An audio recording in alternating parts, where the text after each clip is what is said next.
Assalamualaikum warahmatullahi wabarakatuh. Nama saya Kanayatri Nazwa, saya dari kelas 2P NPM 213114083. Saya semester 2 dari Prodi Manajemen Fakultas Ekonomi. Di video ini, saya akan menjelaskan materi mengenai jurnal umum, perusahaan dagang, serta menganalisis posisi debit, kredit pada perusahaan dagang untuk memenuhi tugas pada mata kuliah pengantar akuntansi 2. Baiklah, langsung saja menganalisis posisi debit kredit pada perusahaan dagang. Pertama-tama kita harus mengetahui konsepnya. Jadi konsepnya, ketika barang dagang bertambah, maka posisinya di sisi debit, dan ketika barang berkurang, maka posisinya ada di kredit. Dan pada halnya, akun barang dagang itu namanya berubah-ubah sesuai dengan kejadiannya. Kemudian akun yang sering muncul pada perusahaan dagang itu yang pertama ada akun penjualan. Akun penjualan ini muncul ketika terjadi transaksi menjual barang dagang. Ketika terjadi penjualan, maka barang dagangnya akan berkurang sehingga posisinya berada di kredit. Ya, dan yang kedua ada retur penjualan. Retur penjualan ini terjadi ketika ada transaksi diterima kembali barang yang sudah dijual. Ketika barang sudah dijual lalu diterima kembali, maka barang dagangnya akan bertambah kembali, maka posisinya berada di debit. Lalu ada akun potongan penjualan. Akun potongan penjualan ini terjadi ketika pengurangan harga yang diberikan penjual kepada pembeli, maka posisinya berada di debit. Lalu ada akun pembelian. Akun pembelian ini terjadi ketika ada transaksi membeli barang dagang. Ketika terjadi pembelian barang dagang, maka barang dagangnya itu akan bertambah dan posisinya berada di debit. Lalu ada retur pembelian. Retur pembelian ini terjadi ketika ada transaksi dikirimi barang yang sudah dibeli. Ketika barang yang sudah dibeli kita kembalikan lagi, maka barang dagangnya akan berkurang sehingga posisinya berada di kredit. Kemudian ada potongan pembelian. Potongan pembelian ini yaitu pengurangan harga yang diberikan pembeli kepada penjual dan posisinya ini berada di kredit. Nah, jadi kalau ada penjualan dan retur penjualan, ketika sudah tahu posisinya di kredit adalah penjualan, maka debitnya tinggal kas atau piutang dagang. Begitu juga dengan retur penjualan. Ketika retur penjualan itu ada di posisi debit, maka kreditnya adalah kas atau piutang dagang. Tergantung kegiatannya itu tunai atau kredit. Dan kemudian ada pembelian dan retur pembelian. Maka lawannya itu ketika pembeliannya itu ada di debit, maka kreditnya adalah utang dagang. Lalu ada retur pembelian dan posisi kreditnya ada retur pembelian ada di posisi kredit, maka debitnya utang dagang atau kas. Jadi tergantung kegiatan itu secara tunai atau secara kredit. Nah, kemudian ketika ada transaksi pelunasan piutang atau utang, maka kita harus melakukan atau kita mengecek terlebih dahulu adakah retur penjualan sebelumnya atau adakah retur pembelian pada transaksi sebelumnya. Kemudian masih berlakukah potongan penjualan atau potongan pembelian yang diberikan? Misalnya tanggal 1 menjual barang dagangan seharga 200.000 secara kredit dengan syarat 2/10 N/30. Menjual barang dagang berarti akunnya itu penjualan. Kalau menjual artinya barang dagangnya berkurang, maka penjualan di posisi kredit. Nah, jurnalnya seperti ini. Pada tanggal 1 piutang dagangnya 200.000 di debit dan penjualannya 200.000 di kredit. Karena secara kredit, kalau misalnya kegiatannya secara tunai, maka piutang dagangnya kita ganti dengan kas. Dan untuk syaratnya 2/10 N/30, syaratnya ini berlaku ketika pelunasan Lalu ada di tanggal 5, menerima kembali barang yang dijual pada tanggal 1 seharga 50.000. Nah, ketika kita menerima kembali barang yang sudah dijual, berarti akunnya itu retur penjualan. Barangnya bertambah karena kembali lagi, maka retur penjualannya ada di posisi debit. Jurnalnya seperti ini. Tanggal 5 retur penjualannya 50.000 di debit, piutang dagangnya 50.000 di kredit. Nah, kemudian pada tanggal 10 menerima pelunasan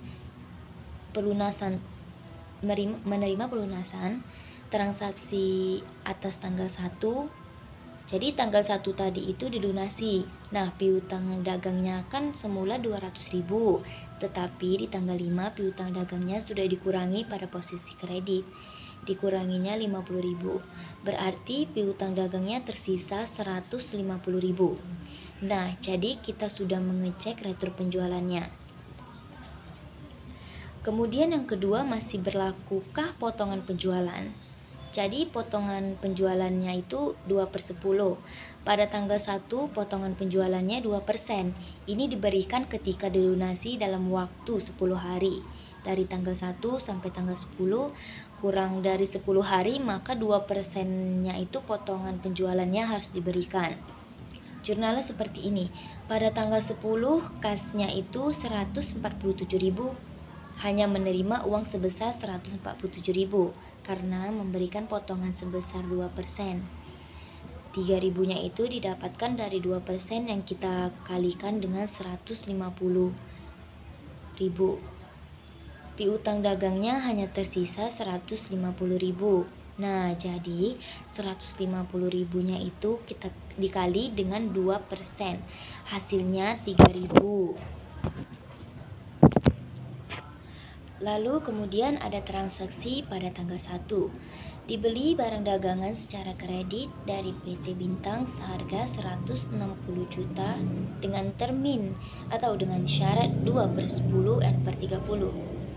Nah, kita tulis Agustus 2011. Tanggal 1 kita tulis di nama akunnya.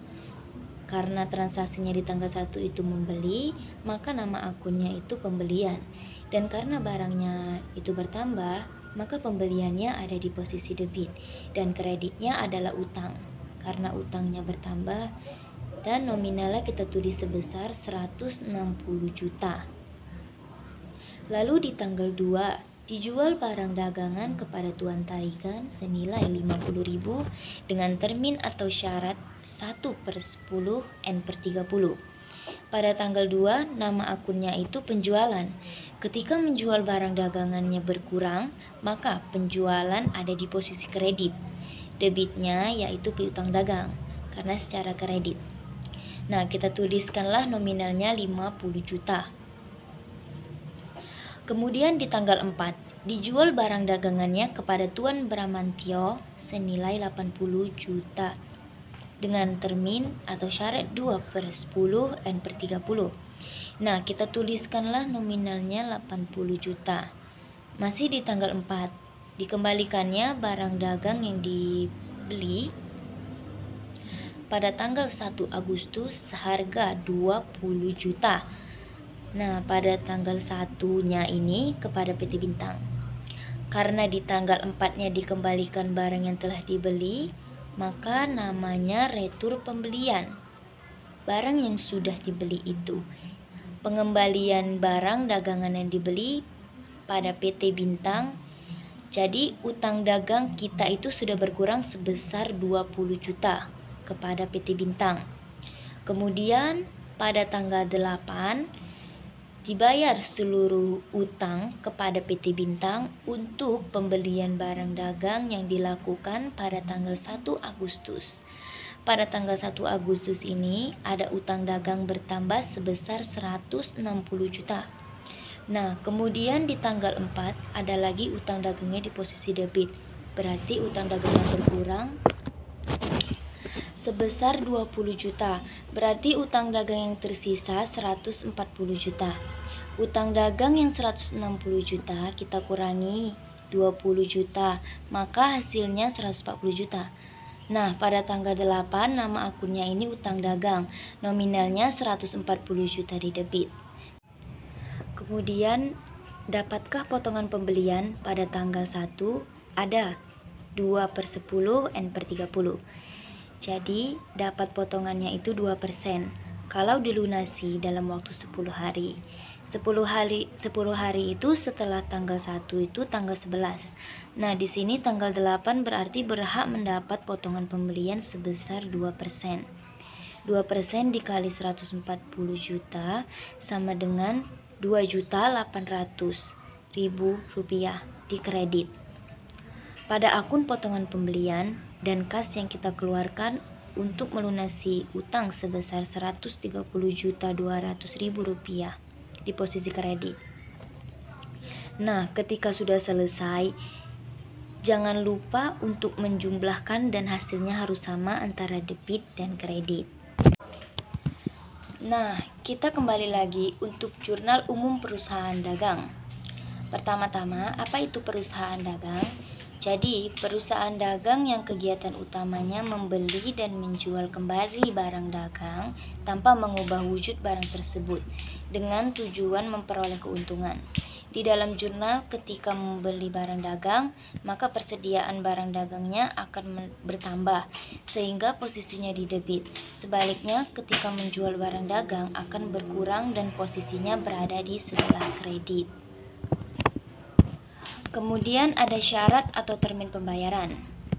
Syarat atau termin pembayaran ini adalah perjanjian yang dijalin antara pihak penjual dan pembeli untuk melakukan kegiatan transaksi pada suatu barang. Syarat pembayaran ini ada hubungannya dengan potongan tunai, waktu pembayaran dan juga jumlah potongan yang diberikan. Contohnya adalah syarat N/30. Pembayaran dilakukan selambat-lambatnya 30 hari setelah tanggal terjadinya transaksi. Syarat pembayaran 2/10 N/30 artinya yaitu pembelian akan mendapat potongan 2%. Jika pembayarannya dilakukan paling lambat 10 hari setelah tanggal transaksi dengan jangka waktu pembayaran 30 hari. Kemudian ada EOM, End of Month. Artinya, pembayarannya dilakukan paling lambat pada akhir bulan terjadinya tanggal transaksi.